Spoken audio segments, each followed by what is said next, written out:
You know the feeling. It is rare, but you have felt it.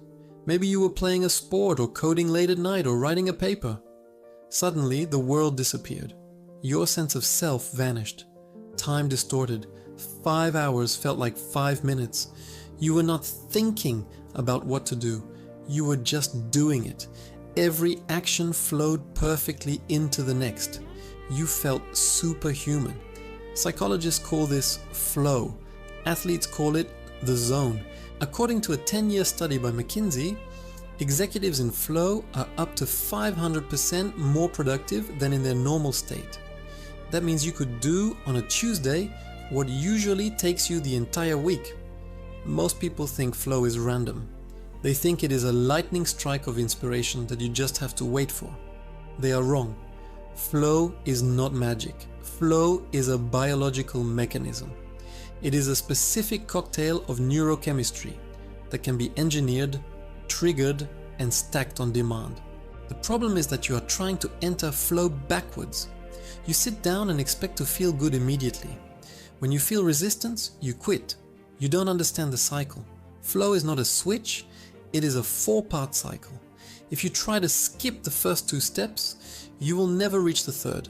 Here is the flow state protocol to hack your biology and enter the zone on command. The neuroscience. Transient hypofrontality. Before we get to the steps, you need to understand what is happening in the hardware. When you are in flow, your brain does not speed up, it actually slows down. This is called transient hypofrontality. Transient means temporary. Hypo means low. Frontality refers to the prefrontal cortex. The prefrontal cortex is the CEO of your brain. It handles logic, planning, and self-consciousness. It is also the home of your inner critic, that nagging voice that asks, "Am I doing this right? Do I look stupid?" In flow, the brain shuts down the CEO. The inner critic goes silent. You trade conscious processing for subconscious processing, which is infinitely faster. To trigger this, we need to move through the 4 phases of the flow cycle. Phase 1, the struggle, beta waves. This is where everyone fails. You sit down to write or code. It feels awful. You are frustrated. You can't find the right words. You feel agitated. Your cortisol and norepinephrine are spiking. You interpret this agitation as "I'm not in the mood," or "I have writer's block." So you tab out to check social media to relieve the pressure. Stop. The agitation is not a sign that you are failing. It is a sign that you are loading the data. You cannot flow without information. The struggle phase is your brain wrestling with the problem, loading the variables into your working memory. This phase must be unpleasant. Norepinephrine is a stress chemical, but it is also a focus chemical. It is telling your brain, "Pay attention, this is important." You have to embrace the suck. You have to grind through the frustration for at least 20 minutes. Do not quit. You are winding up the spring. Phase 2, the release, alpha waves.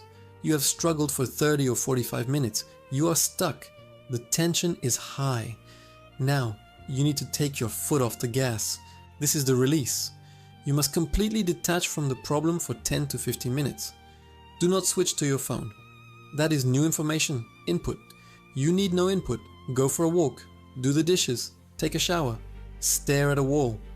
This triggers a flood of nitric oxide, which flushes the stress hormones, cortisol, out of your system and replaces them with feel-good chemicals like dopamine and endorphins.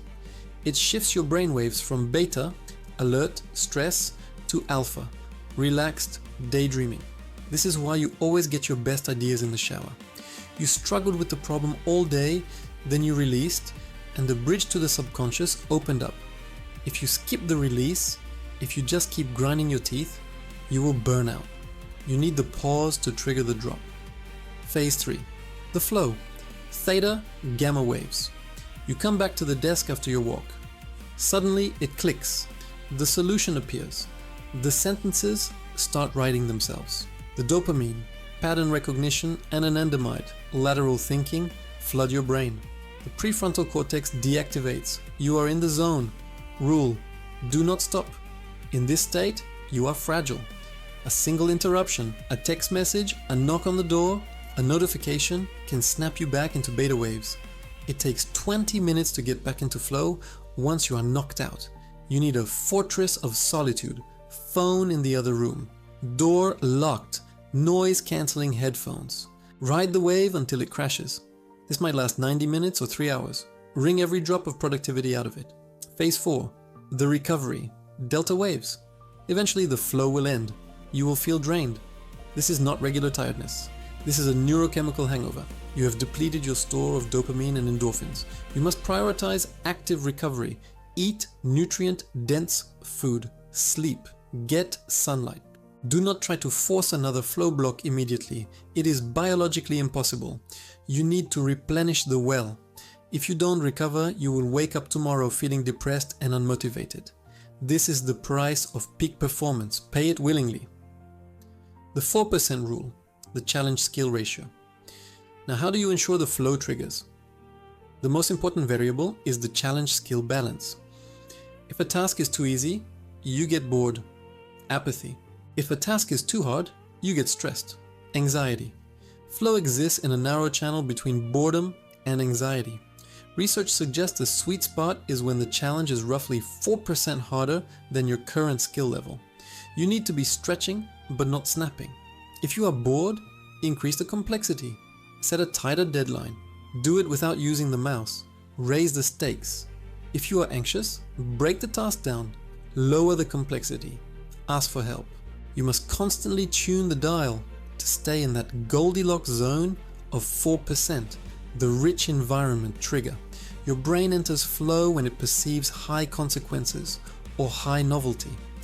If you're sitting in a grey cubicle doing the same spreadsheet you did yesterday, your brain falls asleep. You need to introduce novelty. Change your environment. Go to a coffee shop you've never been to. Listen to a genre of music you don't normally listen to, without lyrics. Use risk. Stephen Kotler, a leading researcher on flow, notes that action sports athletes, surfers, and climbers enter flow easily, because if they lose focus, they die. You don't need to risk your life, but you can risk your social capital. Tell your boss, I will have this done by 5 p.m. Now there is a risk of looking bad. That social risk spikes norepinephrine, which pushes you through the struggle phase faster. The summary.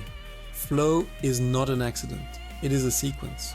Struggle, embrace the frustration, load the data, fight the resistance, release, step away, disconnect, let the nitric oxide flush the system, flow, ride the wave, protect your attention with your life, recovery, eat and sleep, refill the tank, stop waiting for the muse.